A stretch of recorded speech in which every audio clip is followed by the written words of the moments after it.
South Korea is one of these unique countries in Asia that if you don't understand work ethic and culture, doing a business there is nearly impossible. And if we don't do business there, it's such a huge miss out.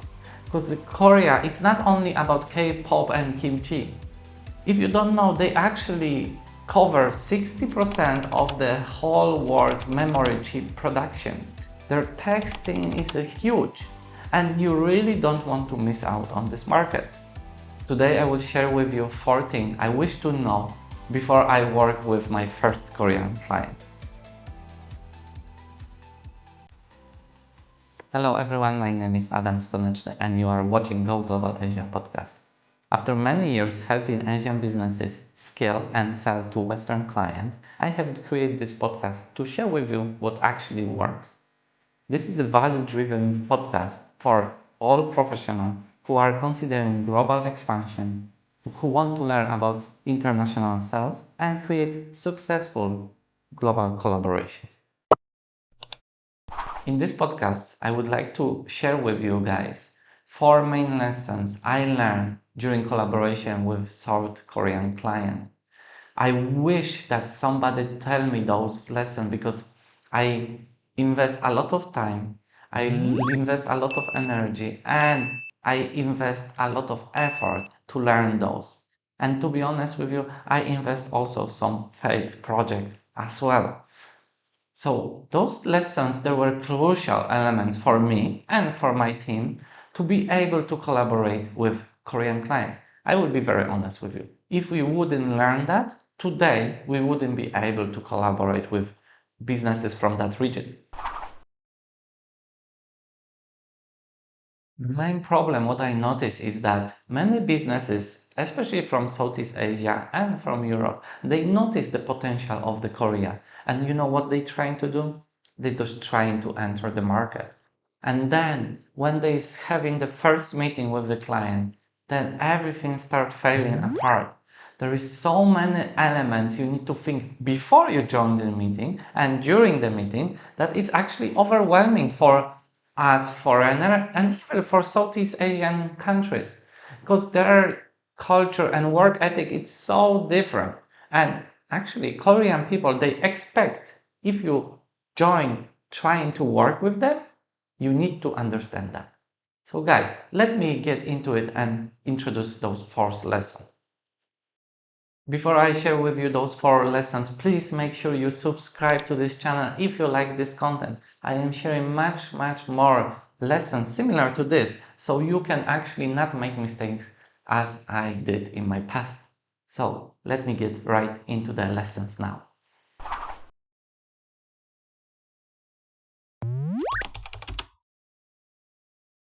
Korean businesses, they expect you come prepared. What do I mean? When you actually join into the meeting, they expect that you already know about their company. They expect that you did research about the business and they expect to hear from you what value you want to add to them. It's because of this system, it's very difficult to do a discovery call. I mean, get very deeply to the client needs and understand what are the problems they're trying to solve. To be honest with you, they actually expecting you already know that.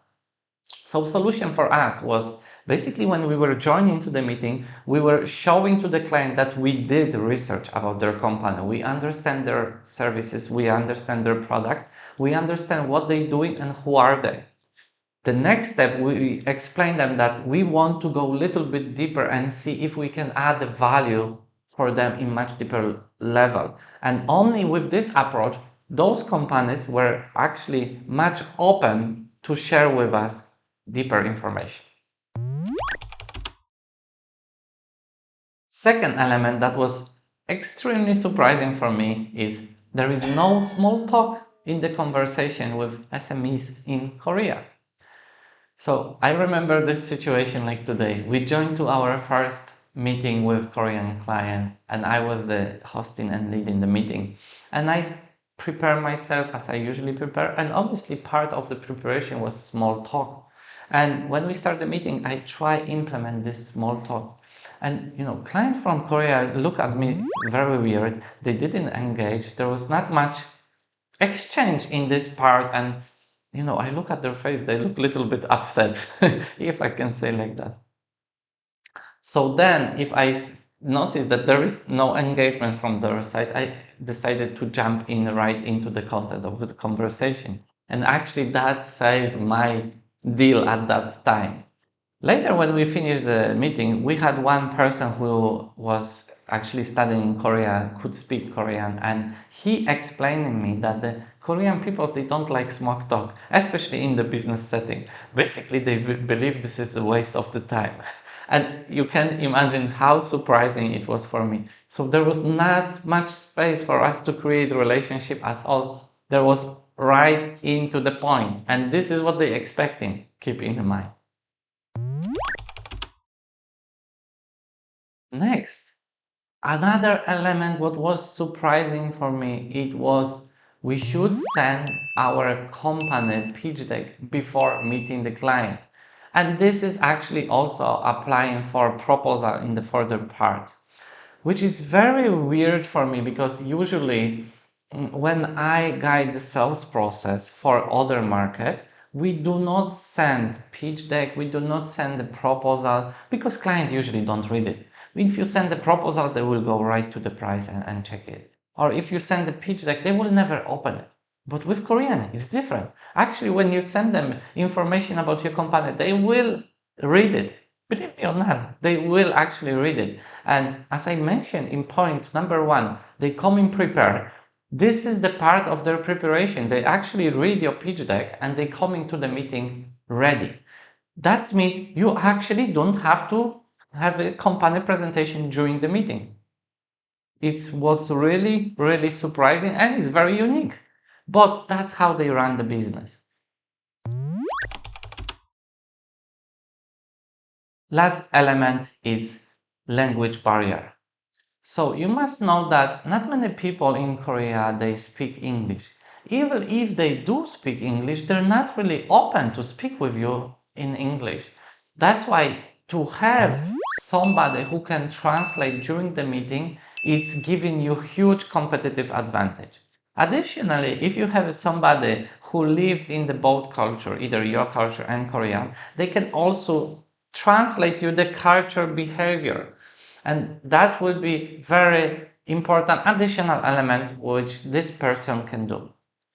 In Vietnam, if we have the person who is kind of translator, we call them contor.